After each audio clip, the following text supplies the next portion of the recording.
میں نے کبھی ایسا پرندہ نہیں دیکھا تھا۔ اس کا سارا بدن کالے بالوں سے بھرا ہوا تھا۔ اس کی سرخ آنکھیں دیکھ کر میں نے دہشت کے مارے بھاگنا شروع کر دیا۔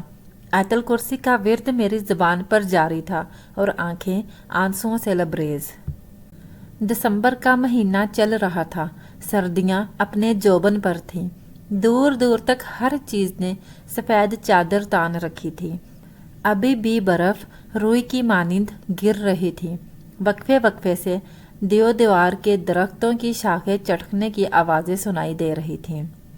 گہری خاموشی روح تک میں سنسنی پیدا کر رہی تھی۔ مٹی کا کشادہ کمرہ جس کے بیچوں بیچ جلتی لکڑیوں کا ایک آلہ دہک رہا تھا اور اس کے ارد گرد ہم سب دادی کو گھیرے میں لیے بیٹھے تھے۔ دادی اماں نظریں دہکتی لکڑیوں پر جمائے ماضی کے صفحوں کی ورق گردانی کر رہی تھیں۔ کچھ دیر بعد گلا کھنکھارتے ہوئے گویا ہوئیں، یہ اس وقت کا واقعہ ہے جب پانی کی قلت کے باعث میں اور صنوبر آپا سحری کے وقت پانی بھرنے جاتے تھے۔ صنوبر آپا مجھ سے عمر میں کافی بڑی تھی۔ صنوبر آپا کبھی اذان سے پہلے اور کبھی اذان کے فوراً بعد ہی پانی بھرنے کے لیے برتن لے آتی اور ہمارے گھر کی دیوار پر برتن سے ضربے لگاتی۔ چونکہ میرا بستر دیوار کے ساتھ ہوتا اس لیے میں فوراً اٹھ جاتی اور اپنے برتن اٹھاتی اور باہر آ جاتی۔ ہر طرف گہرا اندھیرا چھایا ہوتا تھا اور گڈروں کی دل خراش آواز دل جھنجھوڑ دیتی تھی۔ دل میں ڈھیروں خوف لیے ہم سہج سہج کر قدم بڑھائے جاتے۔ گھر تو چونکہ اس زمانے میں اکا دکا ہی موجود ہوتے تھے اور ہمیں پانی لانے کے لیے طویل مسافت طے کرنی پڑتی تھی۔ جھاڑیوں میں تھوڑی سی ہلچل ہوتی تو ہمارا دل اچھل کر حلق میں آ پہنچتا۔ صنوبر آپا کافی مضبوط اعصاب کی مالک تھی، جبکہ میں کافی ڈرپوک واقع ہوئی تھی۔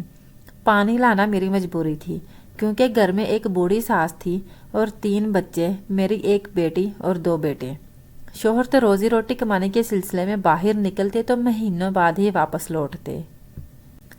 آگے آگے صنوبر آپا ہوتی تھی جبکہ پیچھے میں ہوتی تھی، اور کبھی کبھار تو مجھے واضح محسوس ہوتا تھا کہ میرے پیچھے کوئی اور بھی چلتا آ رہا ہے۔ اپنے پیچھے اٹھائے جانے والے قدموں کی آواز میں بخوبی سنتی تھی، لیکن مجھے صنوبر آپا ہمیشہ نصیحت کرتی تھی کہ کبھی کسی چیز کے پیچھے نہ جانا، چاہے تم کچھ بھی دیکھ لو اور کبھی پیچھے مڑ کر نہیں دیکھنا، چاہے تمہیں کچھ بھی سنائی دے رہا ہو۔ میں نے ان کی بات کو دل پر نقش کر دیا۔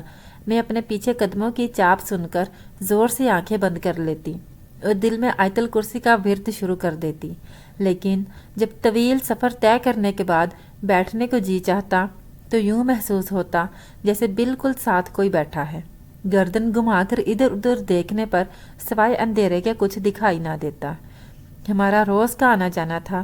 ایک روز مجھے آواز آئی کہ دیوار پر ضربیں ماری جا رہی ہیں۔ میں اٹھی، اپنے برتن اٹھائے، لیکن گہرا اندھیرا دیکھ کر ٹھٹک گئی۔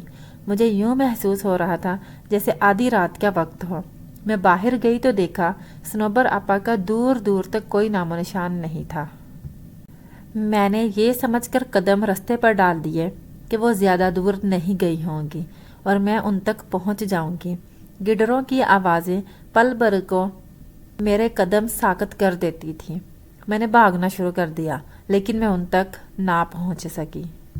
بگڑے تنفس کے ساتھ میں نے مسافت طے کی اور جائے وقوع پہنچ کر میرے اندر تک سنسنی دوڑ گئی، کیونکہ صنوبر آپا وہاں موجود نہیں تھی۔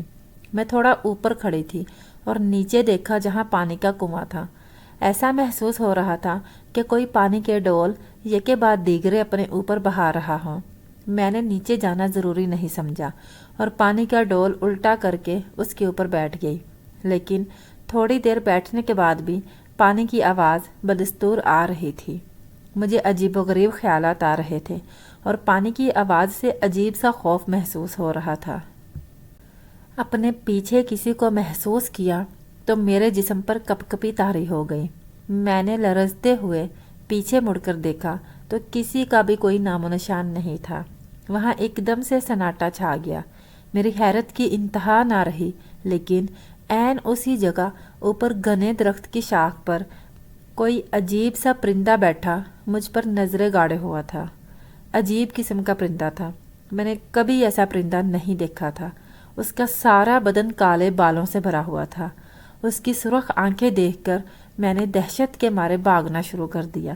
آیت الکرسی کا ورد میرے زبان پر جاری تھا اور آنکھیں آنسوؤں سے لبریز۔ میں نے 1 منٹ کے لیے بھی رستے میں رکنا مناسب نہیں سمجھا اور اپنے گھر کے پاس پہنچ کر دروازے کی طرف ہاتھ بڑھایا ہی تھا کہ اسی وقت صنوبر آپا اپنے گھر کا دروازہ کھول کر باہر نکل آئیں۔ ان کے پاس ڈول بھی تھے اور میں دروازے کا پٹ کھولنا چاہ رہی تھی، لیکن اپنا توازن برقرار نہ رکھ سکی اور بے ہوش ہو گئی۔ آنکھ کھلی تو دیکھا ارد گرد سب جمع تھے۔ صنوبر آپا کے گھر کے سبھی افراد بیٹھے ہوئے تھے۔ میں نے پانی کے لیے آواز دی تو سب لپک آئے۔ تھوڑی طبیعت بحال ہونے پر معلوم ہوا کہ آج چوتھا روز تھا اور میں مسلسل بے ہوشی کی حالت میں تھی۔ میں نے اس روز کا واقعہ سب کے گوش گزار کیا۔ صنوبر آپا ماتھا پیٹ کر رہ گئی اور بولی، جیسا تم کہہ رہی ہو یہ درست ہے تو ہم اس کو معجزہ ہی سمجھے کہ تم آج زندہ سلامت واپس لوٹ آئی ہو۔ میں نے رب کا شکر ادا کیا۔